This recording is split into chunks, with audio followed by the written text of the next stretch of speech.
E aí, estamos de volta! Lembram-se que eu parei falando da curiosidade?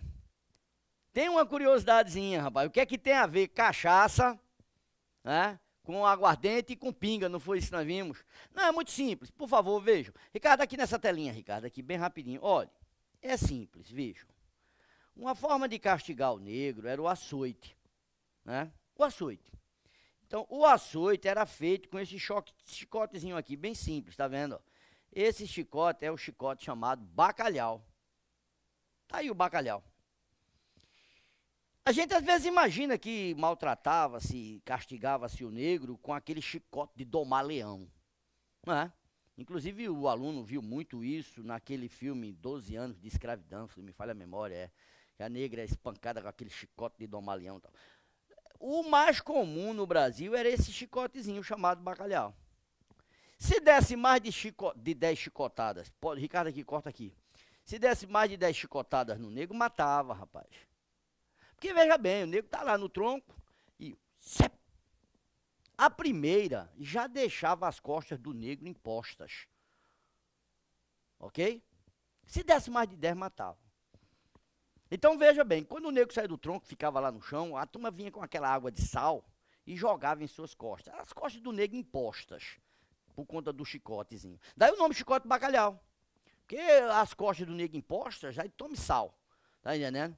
Era uma loucura. Se ele não se escapasse, tudo bem. Se não,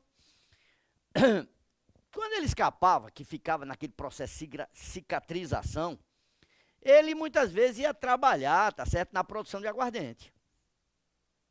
Na produção de aguardente. Então você tem aquele processo de fermentação do aguardente, aquele negócio todo e tal. E na realidade, na produção dessa cachaça, aquela água que caía muitas vezes pingava nas costas do negro. Pinga! Aguardente! Ai!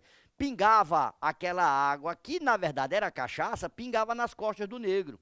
Daí você associar hoje pinga a cachaça, pinga aguardente, que associa-se também à cachaça, ok? Então, por favor, isso só foi uma curiosidade, mas vamos voltar para cá, vejam.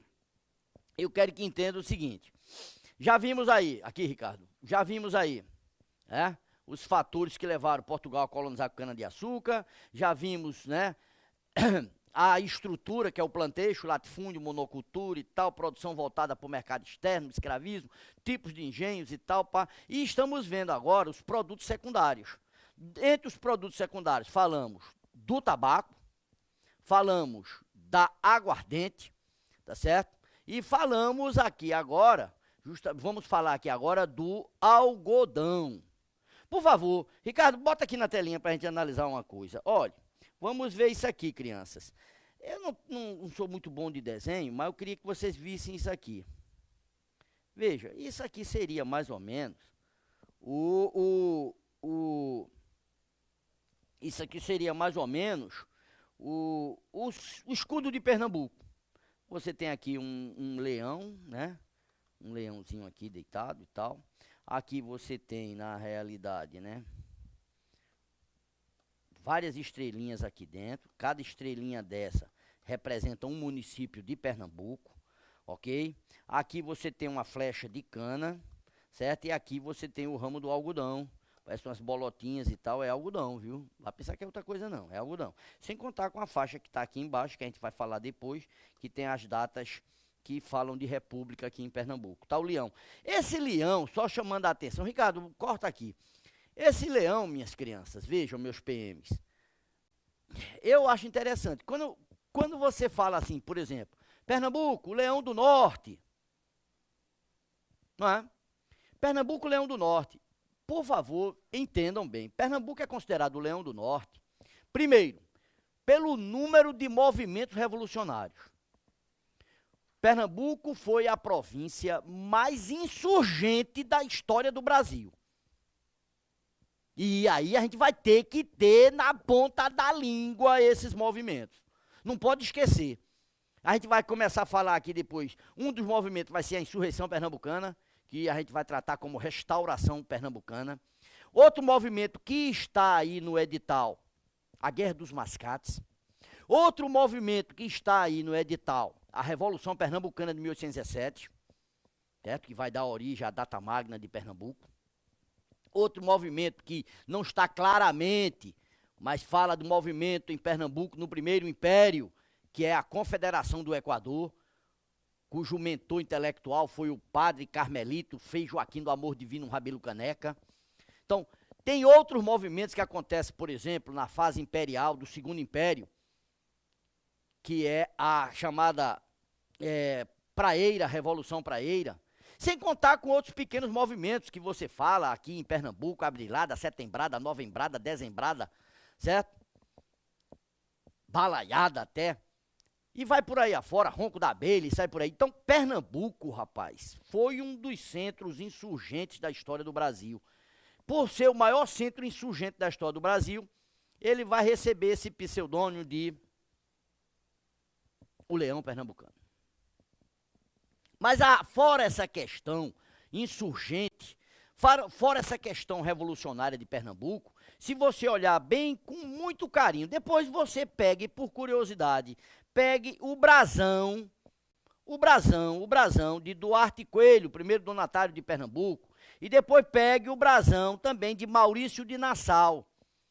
São os dois grandes homens de importância na história do Brasil colônia, em particular na história de Pernambuco. Duarte Coelho Pereira, de primeiro donatário, e Maurício de Nassau, certo? Se você olhar depois com carinho, certo? Você olha o brasão de cada um, que você vai ver que o brasão de cada um tem um leão.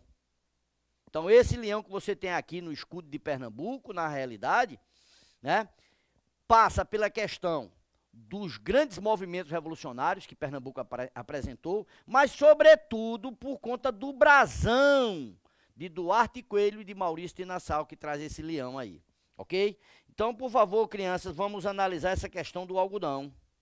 Olha, o algodão que aparece aí, Ricardo, aqui, Ricardo. O algodão que aparece aí no nosso escudo, no escudo de Pernambuco, né?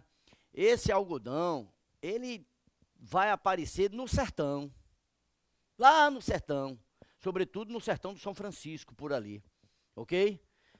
Que você tá vendo até, tá passando uma novela, não sei nem se posso dizer isso aqui, mas tá passando uma novela global aí, não sei como é que é esse esquema, um tal de Velho Chico, e aparece ali a produção de algodão. Mas vejam, o algodão, né, se eu tivesse que falar de produtos agrícolas, um tem que ser a cana, o outro tem que ser o algodão. Mas o algodão é bem simples de você entender, rapaz, olha. O algodão, na nossa história, ele está muito ligado à questão, primeiro, da independência dos Estados Unidos, né? São dois grandes surtos de produção algodoeira que o Brasil vai ter. No processo de independência dos Estados Unidos, você vai ter que entender que o sul dos Estados Unidos oferecia algodão para a Inglaterra. E no processo de independência dos Estados Unidos, esse fornecimento, devido justamente às guerras de independência, esse fornecimento é cortado. Aí quem vai suprir esse algodão é o Brasil. Deu para entender? Esse é o primeiro momento, né, do surto algodoeiro. O segundo momento ainda está relacionado a Estados Unidos, quando você estuda a Guerra da Secessão, a Guerra Civil Norte-Americana.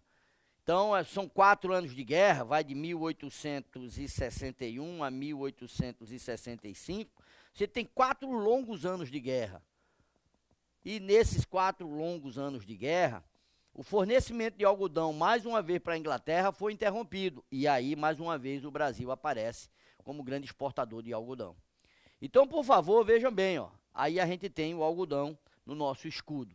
Então, algodão no Brasil colônia, tá certo? O algodão, ele vai servir, né? Algodão, vamos fazer de novo aqui o escudinho de Pernambuco, o escudinho, né? Eu sou horrível de escudinho, mas vejam, aqui você tem as estrelinhas aqui dentro, não é isso mesmo? Que representam, nunca esqueçam disso, cada município é representado aqui dentro por uma estrela, ok? A flecha de cana e o algodão aqui, as datas, que depois eu vou falar dessas datas, o leão, certo? Aqui dentro do escudo, lá em cima, eu estou botando esse detalhe, porque de repente cai numa prova aí, a banca. Aqui, lá em cima no escudo, você tem uma coisinha aqui, uma elevação, que representa Olinda. Olinda. E aqui você tem a barra. Na barra você vai ter aqui o sol, certo? O sol. Vai ter o farol da barra aqui, o farol. E vai ter aqui o Forte Picão, certo? O forte que hoje só tem as ruínas dele lá, aqui na barra. Então isso aqui seria o escudo de Pernambuco. E as datas, depois eu vou falar dessas datas aqui. Mas crianças, vejam, o algodão. Algodão servia para vestir, certo? Se é que a gente pode falar isso aqui, vestir. E o algodão vai servir justamente também para exportação. E a gente tem que entender os dois grandes momentos do algodão, certo? Um momento é o processo de independência dos Estados Unidos, um grande momento. E o segundo grande momento, tá certo, é a Guerra da Secessão. Então, por favor, o algodão aparece aí no nosso escudo justamente nesses dois grandes momentos. Fui claro aí? Então, por favor, vejam. Vamos embora, vamos dar continuidade e vamos observar o seguinte. Crianças, eu quero que entendam, vejam, do século XVI, certo? Ao século XVII, né? O Brasil foi o maior produtor mundial de açúcar. Em primeiríssimo lugar, nós temos Pernambuco. E em segundo lugar, nós temos a Bahia, né? Acredita-se, uns levantamentos feitos, que Pernambuco tinha cerca de 140 engenhos, certo? Quando houve o processo de queda. E que a Bahia tinha mais ou menos a metade. Então a gente acredita que a produção de Pernambuco era o dobro da produção da Bahia. Mas independentemente desses dados, eu quero que entenda o seguinte. O Brasil foi o maior produtor mundial de açúcar, e aí eu teria que vir para o específico agora, seria Pernambuco e em segundo lugar a Bahia. Mas isso aí, ó, veja bem, até a segunda metade do século XVII. Na segunda metade do século XVII, a gente começa a observar a decadência da nossa produção açucareira. Então, final do século XVII, aqui, Ricardo, nós temos a crise de nossa produção açucareira. E eu chamo a atenção para uma coisa bem simples. Olha, se eu tenho a crise do nosso açúcar, final do 17 para início do 18, é óbvio, o aluno não pode esquecer isso, que essa crise, ela vai servir de elemento, será elementar, será a base dos movimentos revolucionários aqui em Pernambuco. Então, daqui para frente, quando eu estiver falando de movimentos revolucionários, como a Guerra dos Mascates, a Revolução Pernambucana de 17, a Confederação do Equador e tudo mais, veja bem, ó, todos esses movimentos vão ter como base, a gente vai apresentar logo de frente, a crise econômica. Porque a crise econômica é um tempero. Você vai botar crise econômica numa panela de pressão, você vai botar impostos e outras coisas mais, absolutismo da coroa e tal, papapá. Meu amigo, aquilo ali vai fazer explodir. Então, são os movimentos revolucionários. Fui claro? Então, por favor, crianças, olhem bem para cá. Na segunda metade do século XVII, tá certo? A gente tem a crise de nossa produção açucareira. Agora, olhe para o quadro aqui, para a telinha aqui, olhe para a telinha, vejam. Na telinha é fácil de você entender. Vejam bem, ó. Vejam. Crianças, quando os holandeses foram expulsos aqui do Nordeste, epa, olhe para a telinha, olhando para a telinha. Observe aqui na telinha. Eu vou botar uma data aqui para vocês entenderem direitinho. 1654. Se você olhar direitinho, já é a segunda metade do século XVII. Em 1654, os holandeses foram expulsos. Ok? Ok até aí ou não? Mas olhe bem, olhe para cá. Eles invadiram em 1630 Pernambuco. Às vezes a banca bota lá na prova. Ricardo, aqui, Ricardo. Às vezes a banca bota na prova. Durante o quartel holandês. Veja a expressão, durante o quartel holandês. Durante o quartel. Ora, são os 24 anos. Ou seja, 25 anos é um quarto de século. Então, quando a banca examinadora coloca durante o quartel holandês, está referindo-se a esse quarto de século que aqui eles passaram. Nesses 24 anos, nesse quarto de século que aqui passaram, eles adquiriram uma experiência muito grande na produção açucareira. Nunca diga que eles adquiriram experiência no refino, porque no refino eles já tinham lá na Europa, certo? Eles adquiriram, nesse quarto de século, uma experiência muito grande na produção açucareira. Assim sendo, vejam, quando em 1654 eles são expulsos daqui, eles saem daqui e vêm para a América Central. Na América Central, eles vão passar a produzir açúcar. Esse açúcar produzido pelos holandeses aqui na América Central ficará conhecido como açúcar antilhano. O famoso açúcar antilhano, o açúcar produzido nas Antilhas. Esse será o açúcar antilhano holandês, viu? Esse será o açúcar antilhano holandês. Você vai dizer, por que tu está fazendo questão de chamar a atenção para açúcar antilhano holandês? É porque aí nas Antilhas, nós vamos ter colônias inglesas que também produziam açúcar. Ricardo, aqui, Ricardo. Aí, nas Antilhas, você vai ter colônias inglesas. Eu diria para você Bahamas, tá certo? Por exemplo, Jamaica. Produziam açúcar. Ali seriam Antilhas inglesas. Essas Antilhas que eu estou me referindo ali seriam Antilhas holandesas. Então, quando o holandês foi expulso, a telinha aqui, Ricardo, quando o holandês é expulso daqui do Nordeste, ele vem para a América Central e passa a produzir açúcar. É o famoso açúcar antilhano, holandês, que é levado para a Europa pela Holanda e que lá adota medidas protecionistas, certo? Lá ele adota medidas protecionistas lá na Europa. Ricardo, eu toquei em alguma coisa aqui, deixa eu ver. Calma, muita calma nessa hora. Lá eles adotam medidas protecionistas, vamos fazer aqui, pronto, açúcar antilhano e tal. Deixa eu apagar aqui, peraí. Tá, voltou, pronto, maravilha. Veja aqui, ó, eles vão adotar lá medidas protecionistas. Você não pode esquecer uma coisa muito simples. Lá na Europa, era o holandês que tinha o controle da distribuição, que tinha o controle do comércio lá na Europa. Então, quando ele leva esse açúcar para a Europa, adotando lá medidas protecionistas, é óbvio que esse açúcar vai concorrer com o nosso. Aí o nosso entra em queda, entra em bancarrota. Então, a crise do nosso açúcar, você não pode precisar a data, aqui, Ricardo, você não pode precisar a data. Quando foi que caiu o nosso açúcar e tal, não existe uma data precisa. O que você pode dizer é que no final do século XVII, nós temos a crise do açúcar. Fui claro aí, final do 17, a crise do açúcar, graças à concorrência do açúcar antilhano. Concorrência do açúcar antilhano, produzido pelos holandeses na América Central.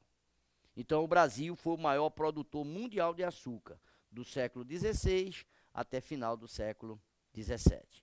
No final do 17, temos a crise, ok? Agora, então, vamos começar a observar uma coisinha muito simples, as invasões holandesas. Eita, aí é bronca. E tá aí no edital, viu? As invasões holandesas. Crianças, olhem bem para cá. Por favor, vejam. Quando eu falei aqui da implantação da empresa açucareira, certo? Da empresa açucareira, eu dizia para vocês uma coisa simples, e eu faço questão de tocar de novo. O investimento foi holandês, o transporte foi holandês, ok? O refino foi holandês, a distribuição ou comercialização lá na Europa foi holandês e o lucro ficou para a Holanda. Assim sendo, eu diria para vocês, a Holanda vivia mamando nessas tetas que representava o Brasil. Alguns doutrinadores, aqui, Ricardo, alguns doutrinadores chegam ao ponto de falar em torno de 80, 81, 78, 81%. Vamos tirar uma média. Vamos dizer que mais ou menos 80% da economia holandesa saía do nosso açúcar. É incrível, não é? Esses dados são importantes para que o aluno consiga entender as invasões holandesas.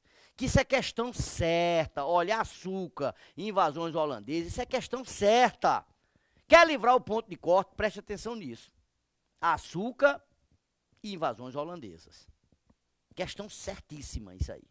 Então, por favor, crianças, vejam. Observe bem. Vamos analisar o seguinte. Vamos apagar aqui para que você possa entender, tá certo? Para que você possa entender as chamadas invasões holandesas. Vamos entender as invasões. Veja bem, ó, eu posso usar a expressão invasões holandesas ou usar a expressão invasões flamengas. Cuidado com as expressões. Nós estamos robotizados, mecanizados a usar a expressão invasão holandesa, invasão holandesa, invasão holandesa. Mas o cara vai de repente e bota na prova, invasão flamenga. Olha aí, ó. É a mesma coisa. E se botar assim, a presença dos batavos? A presença dos batavos é a presença holandesa, é a mesma coisa. Tanto faz chamar holandês, flamengo ou batavos, é a mesma coisa. Fui claro? Inclusive, você não pode esquecer, tem até um leitezinho no mercado aí, que é uma holandesazinha com aquele chapeuzinho de besta dela, tá certo? Aquele chapeuzinho bem bonitinho, é holandês. Então, batavo, o nome do leite é até batavo. Então, por favor, crianças, vejam aqui. Para que você possa entender as invasões holandesas, você vai ter que entender uma coisa muito simples, antecedentes. Olha, antecedentes, por favor, vejam. Ricardo, corta aqui, Ricardo. Olha, eu poderia começar já falando da invasão holandesa, direto já, né? Nos interessa a invasão holandesa em Pernambuco, mas eu dava um toquezinho bem rápido na invasão holandesa da Bahia, que só dura um ano, vai de 1624 a 25, é um ano só.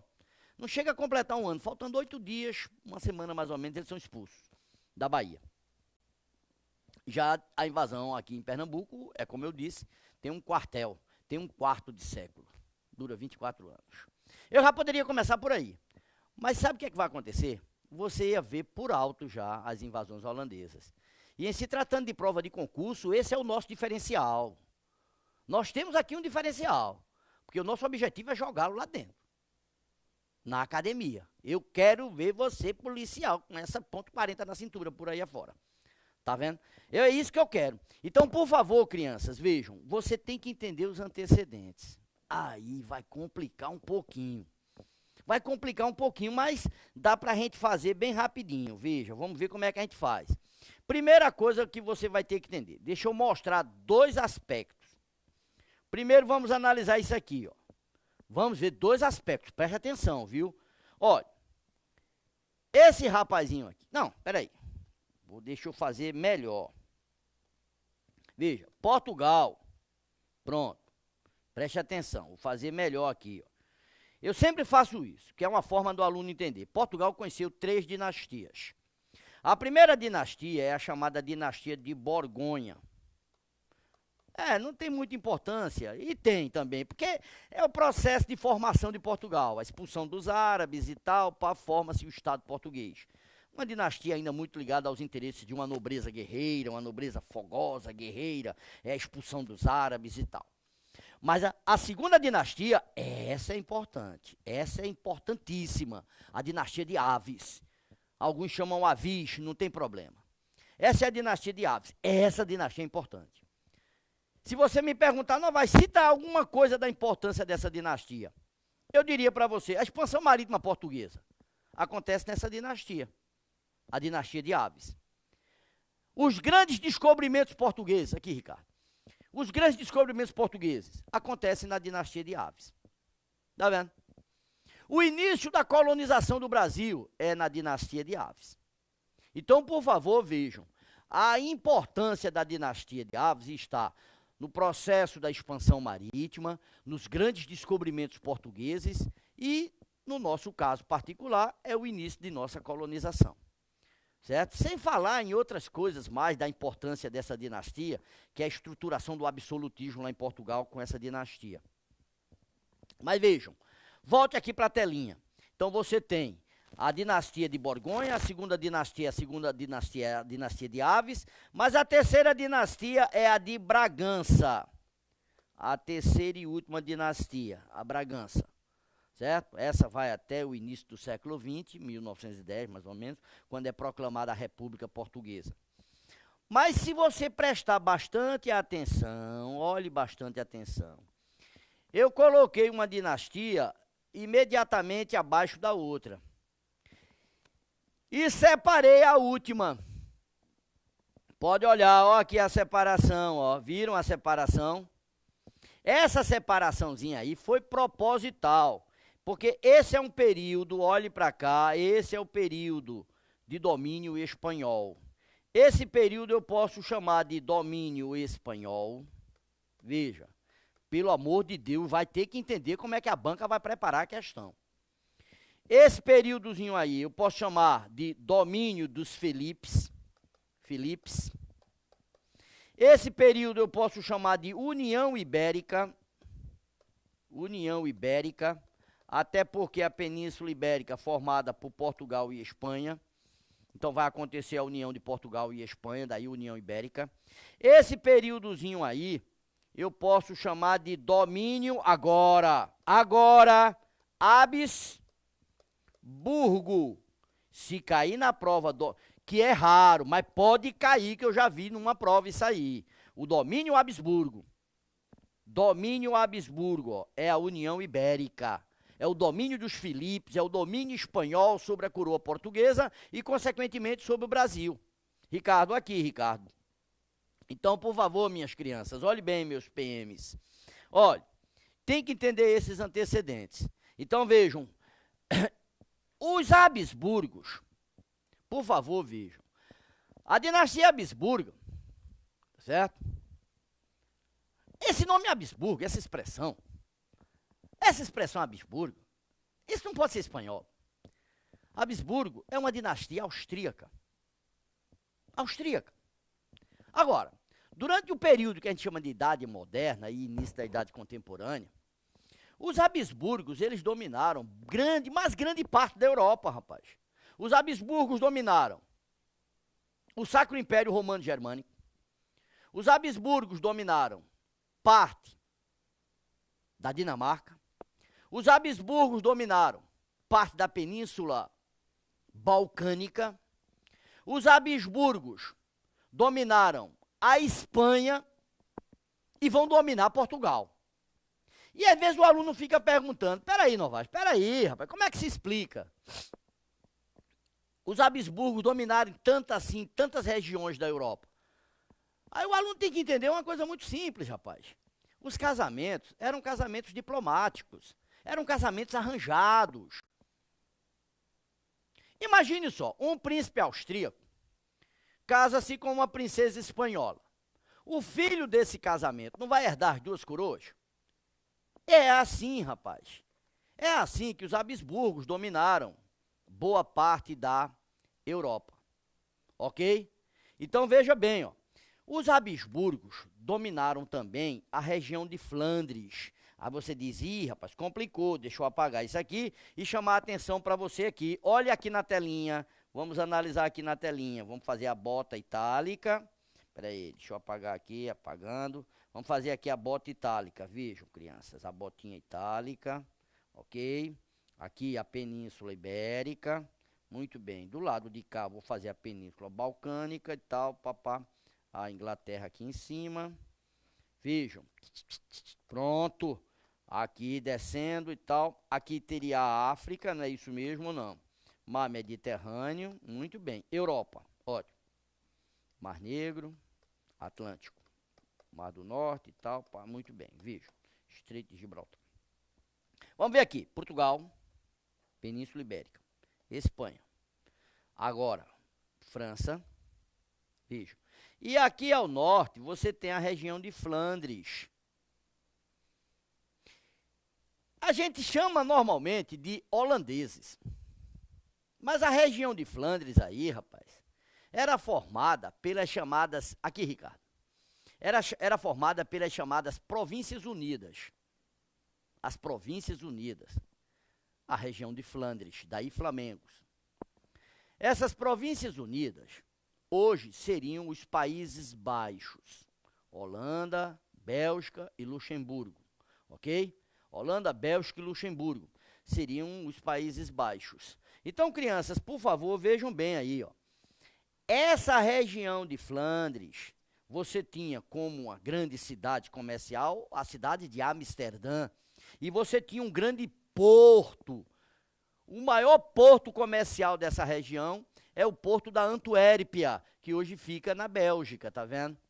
Então aí você tem os flamengos. Essa regiãozinha aí, Flandres, foi domínio Habsburgo. Foi domínio Habsburgo. Aí eu pergunto, se o rei da Espanha, Habsburgo, dominava politicamente a região de Flandres, dominava, vamos assim dizer, vamos daqui por diante chamar de holandeses.